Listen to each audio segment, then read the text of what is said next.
of today, February 1st, 2022, Eustatius enters a new phase in its reopening strategy.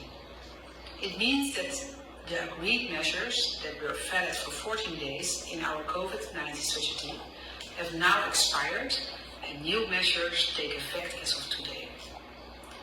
What it does not mean is that government will carelessly reopen Eustatius without having the proper measures in place.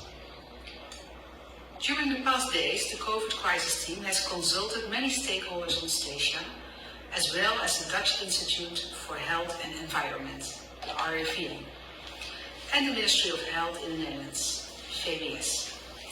The government has decided to ease the COVID-19 measures as of today, February the 1st. Important in the core message is that station residents must take responsibility by getting vaccinated and getting tested when you experience COVID-like symptoms.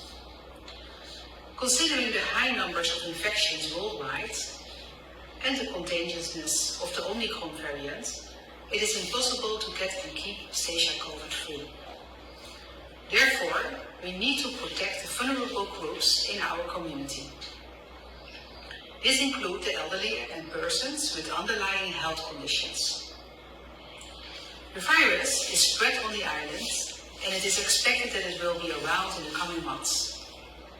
The overall vaccination percentage of the population is still too low.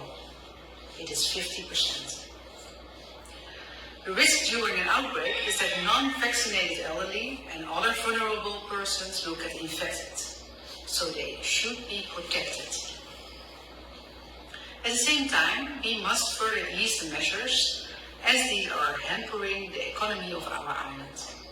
It has always been our strategy to strike the right balance between public health and the economy.